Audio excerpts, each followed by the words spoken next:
guys, today we're going to work on solving word problems that have to do with time. There's a lot of different ways a word problem might be presented, so this first example is going to be a little bit different than the ones we see later, but I think this one's just kind of to get your brain flowing about how time works. Madison wants to exercise 30 minutes every day. Before school, she only has enough time to exercise for 10 minutes or less. One day, she exercised for 8 minutes before school and 22 minutes after school. This is one way she can exercise for 30 minutes. Find 2 other ways she can exercise before school and after school to reach her goal of exercising for 30 minutes each day. So if we think about the way that she's already come up with, and we think about it using a bar diagram. Remember, using a bar diagram, the whole thing would be those 30 total minutes she wants to exercise. So that one day she exercised for 8 minutes before and then 22 minutes after. So we know that 8 and 22 would give her her full 30 minutes of exercise that day. Our goal is to find 2 other ways she can exercise. Now, one kind of rule here, she can't go over 10 minutes in the morning. She only has 10 minutes or less in the morning. So we can't say she works out 15 minutes in the morning and 15 in the afternoon, even though we know that makes 30, because she doesn't have 15 minutes in the morning. She only has 10. So if we think of this in another bar diagram, we can choose any number 10 or smaller, besides 8, since we've already used that one, to be her morning workout piece. So let's just start with something simple like a 5. Remember, we want her total workout time to be 30 minutes. If she works out 5 minutes in the morning and her total goal is 30 minutes, how many more minutes does she need to make 30? So kind of we're thinking of it like this. 5 plus something equals 30, which we know is really subtraction. 30 minus 5 is how many more minutes does she need to spend? And that would be 25 more minutes. So that's another way she could work out. 5 in the morning, 25 in the afternoon. Now it wanted us to pick another way. I'm going to switch to purple so we can see that. We're getting kind of jumbled up. What if we choose 10 and our goal is still 30 for the whole day? If she works out 10 minutes in the morning, how many more minutes does she have to work out in the afternoon to make her goal of 30? Well, she has to work out for 20 more minutes. 10 and 20 would make her full 30 goal. Now I love this question down here at the bottom.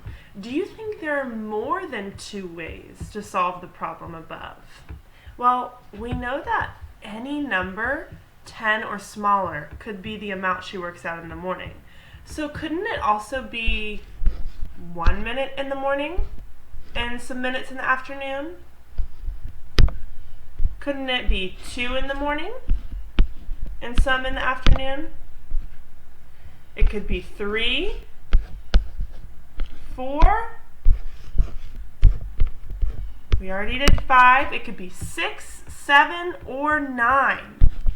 And it also could be 0.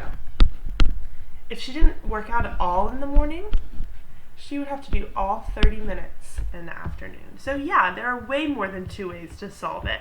We could choose any number 10 or smaller for the amount of time she works out in the morning, and then figure out how much time she'd have to work out in the afternoon. I just chose 5 and 10 because they were easy to work with.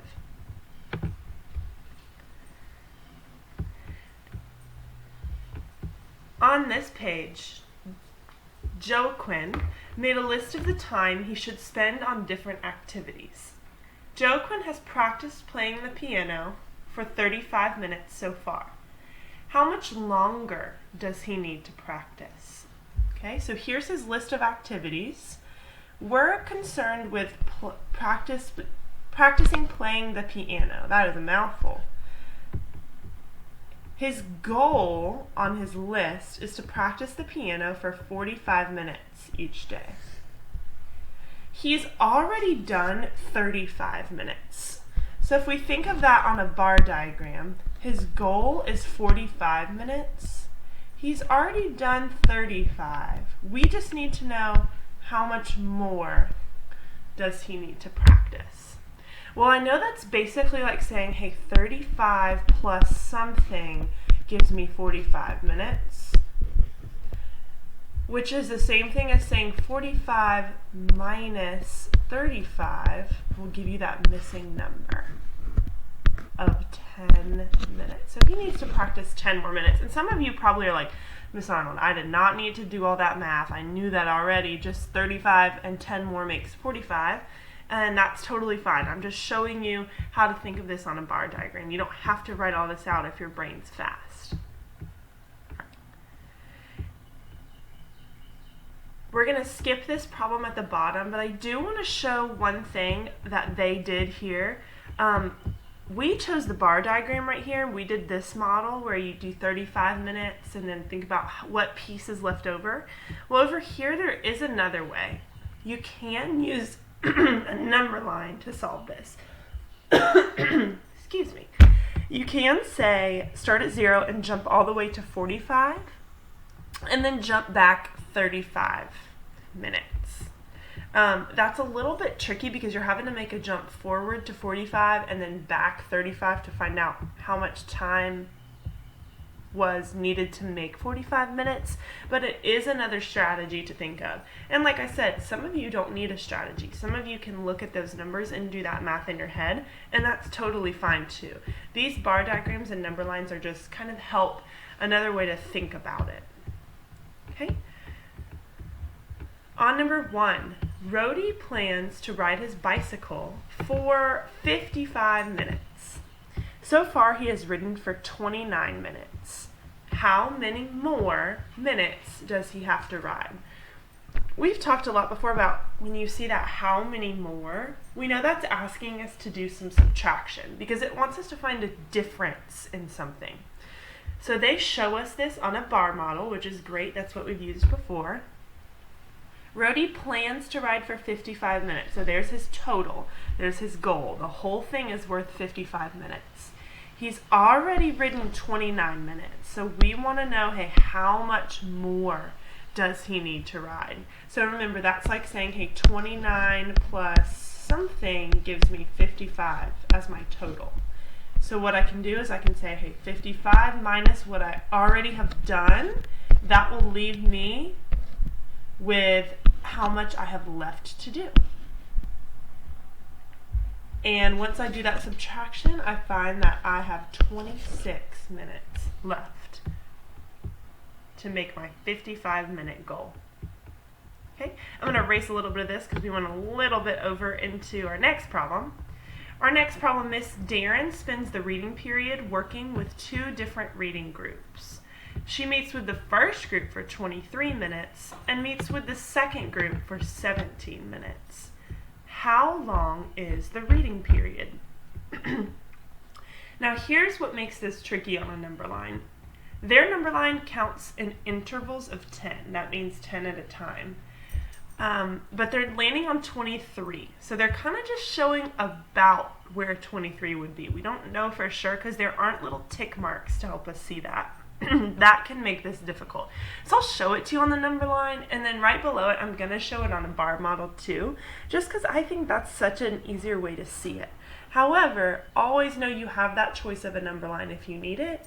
And like I said, some of you don't need one of these strategies at all. You understand what the math is asking in the problem, and you could do it without a strategy. Totally fine too. Okay? So Miss Darren, she already spent 23 minutes with that first group. And she's going to meet with 17 more for the second group. So basically what she's doing is she's going to jump another 17 from 23. So what makes that difficult is 17 is not something we can make an easy jump on one time. So I might jump 7 first because a perfect 7 would get me to 30. So I've jumped my 7 out of there, and then I just have to jump 10 more minutes, and that's just like jumping 17 because I jumped a 7 and a 10, and that would put me right at 40 minutes total of the reading block. Okay, now, like I said, that's a little tricky. So if we think of that on a bar model, this bar model is a little different because we know both pieces. We know she spent 23 minutes with the first group and 17 with the second group. What we don't know is the total amount of time spent.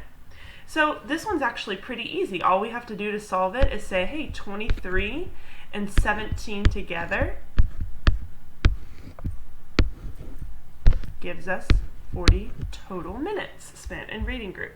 So a simple one to do, a simple one to think of. I think the number line can make it a little more confusing. Like I said, it's just an option. The bar model is just an option. Use whatever works best for you. I am going to go ahead and do one more today since we have a little bit of time left on our video, and I'll do one of these down here at the bottom. We'll go for number 5, so it doesn't have the bar model already there for us. We'll have to come up with it. Let me get my pen.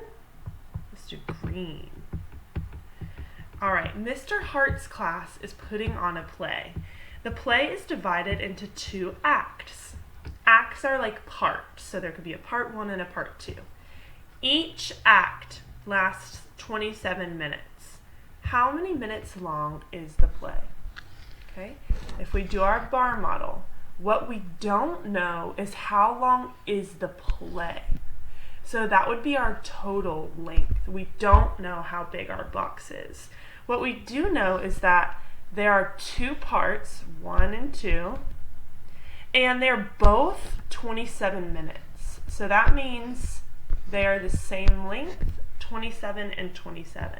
So in order to find this out, in order to find the total out, all we have to do is add 27 and 27, or for some of you that like to think of it as multiplication, 27 times 2. Either way, you're going to get 54 as your answer, and meaning the total play will be 54 minutes long. I think we have time to squeeze one more in there.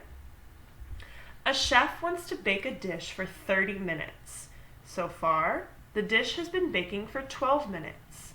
How many more minutes does the dish need to bake?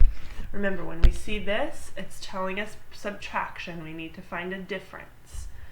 So a chef wants to bake for 30 minutes. 30 is his goal. That's the total. So far, he's already done it for 12. What we don't know is how much more he needs to do. So we can think of this problem as 12 plus something equals 30. And we know that that's the same thing as saying 30 minus 12 will give you that missing number.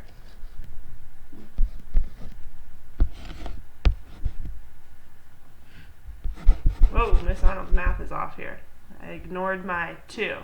So 12 and 18 give you 30. So how many more minutes does he need to bake it? 18 more minutes. Like I said, I want you guys to use a strategy that works for you.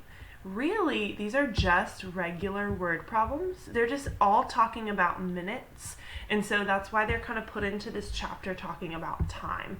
But they're all really just regular adding word problems and subtracting word problems, so they shouldn't be too difficult for us to figure out, okay? Lots of practice will be helpful for you on these, because word problems can always be tricky because they're all so different. Okay? Just keep working on it, and I'm sure that you'll get it.